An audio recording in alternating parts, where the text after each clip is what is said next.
જ્યોતિ. હું મુંબઈથી છું. સત્યમુનિ મારા મામા છે. અને હું બહુ જ નાની હતી, લગભગ 12-13 વર્ષની, ત્યારથી મને યાદ છે કે મારા મામા ખાદી સાથે અને કાપડ સાથે એમનો બહુ જ લગાવ રહ્યો છે. અને સતત મેં એમને સર્જનાત્મક તરીકે જ જોયા છે. Always he is busy with his creativity. અને અત્યારે આટલા વર્ષો પછીનું એમનું જે આ બહુ જ સુંદર ફેબ્રિક્સ સાથેનું જોડાણ રહ્યું છે, અને એના કારણે અને એમની આ એક બહુ જ અનોખા માધ્યમ દ્વારા બહુ જ રેર આર્ટ છે ફેબ્રિક કોલાજ, જેમાં એમણે સુંદર રીતે અલગ અલગ શેપ્સ, કલર્સ, ડિઝાઇન્સ, ટેક્સચર્સ એનો બહુ જ સરસ સુંદર વાપર કરી અને એટલી સરસ રચનાઓ રચી છે. ખરેખર એ પ્રશંસાને લાયક છે. આ ચિત્ર સીધી મારી કલ્પના નથી, પણ યુરોપના એક બહુ સારા આર્ટિસ્ટ એસ્ચર કરી દે છે. એની આ શૈલી છે કે એને એવા ફોર્મ એ કરતા હોય કે કંઈક જુદું બીજું અંદર જોડાયેલું રહે. આમાં મેં ફક્ત કાળા જે પક્ષીઓ છે એ જ પેચવર્કથી જોડ્યા છે, પણ એની વચ્ચેનો ગાળો એવો છે કે આપોઆપ બીજા પક્ષી એમાં ઊભા થાય.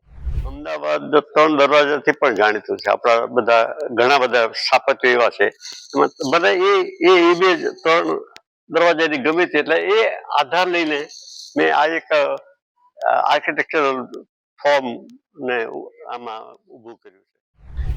અને બાકી હું એમના વિશે શું કહું, એ આ કોલાજ સાથે અને એમનો સાહિત્ય, સંગીત, દરેક એટલે basically he is an artistic soul in and out. વર્ષોથી એ અલગ અલગ બધી જ કલાઓના પ્રેમમાં છે. અને એ બધું જ એમના જે બધા જ અલગ અલગ જે રસ છે એ બધા એમની કૃતિઓમાં બહુ સુંદર રીતે જોવા મળે છે.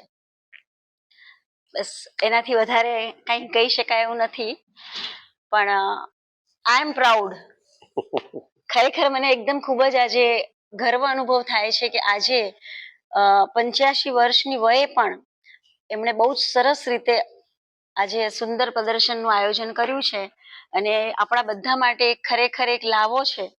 તો let's celebrate his art today.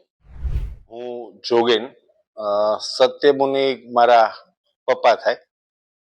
એમના કામ વિશે જોતા કે એક વસ્તુ રિયલાઇઝ થાય કે આમાં એમની કોઈ એવી ફોર્મલ ટ્રેનિંગ આમાં આર્ટના ફિલ્ડમાં નથી, પણ છતાં એક ઇનહરન્ટ એમનામાં જે કલા માટેનો લગાવ કયો કે રંગ અને જુદી જુદી શેપ્સ માટેનું જે એમનું એક સંયોજન કરવાની જે એમની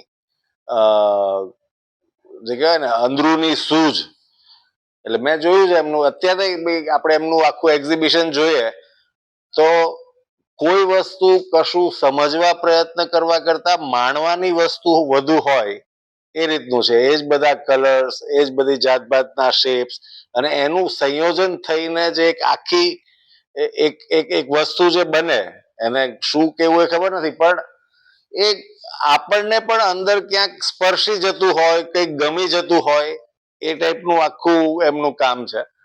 અને મેં એમને જોયા છે કે આમાં એ પોતે જયારે ઇન્વોલ્વ હોય, કંઈક એમને અંદરથી આમ may be he might be getting some images or something, તો એટલા ઇન્વોલ્વ થઈને કામ કરતા હોય કે લિટરલી જે કલાકારો વિશે કહેવાય ને કે એમને પછી ના ખાવાનું ભાન રહે કે આ તે.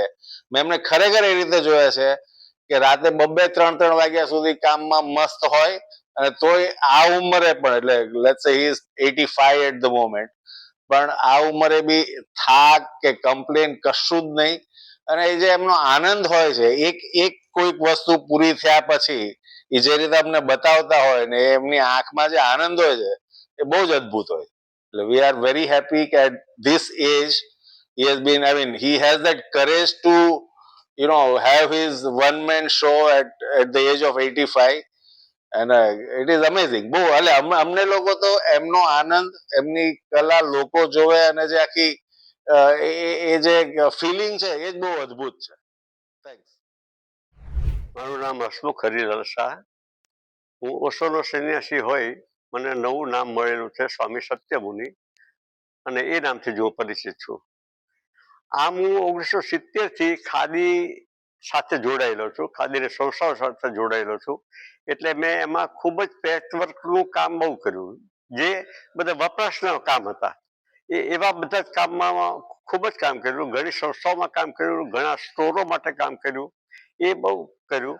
હમણાં થોડા વર્ષથી હું અમદાવાદમાં રહેવા આવ્યો છું, અને અમદાવાદમાં આવ્યા પછી મને થયું કે કંઈક સર્જનાત્મક કામ કરું. એટલે મેં ફેબ્રિક કલરનું કામ શરૂ કર્યું. એને આપણે એપ્લિક પેઇન્ટિંગ પણ કહી શકીએ અને પેચવર્ક પણ કહી શકીએ. એટલે એમાં અત્યારે હું આ ચિત્રોનું કામ કરી રહ્યો છું, અને છેલ્લા 7-8 વર્ષથી જે હું કામ કરતો હતો એનો મેં અત્યારે અમદાવાદની ગુફા ગેલેરીમાં મારો વન-મેન શો રાખ્યો છે. મારા 85 વર્ષની ઉંમરે આવો પહેલો શો હોય, મને એનો ખૂબ આનંદ છે અને સંતોષ છે કે જીવનમાં હું આવું એક સરસ કામ કરી શક્યો છું. અને ઈચ્છું કે લોકો આ એક નવા માધ્યમને સ્વીકારે અને જરા એને પણ એક એ માધ્યમ પણ એક સરસ રીતે રજૂઆત કરી શકાય છે, એમાં પણ બહુ ક્રિએટિવિટી થઈ શકે છે. એ મારું કહેવું છે ને, સૌ એને આવકારશે એમ આશા રાખું છું.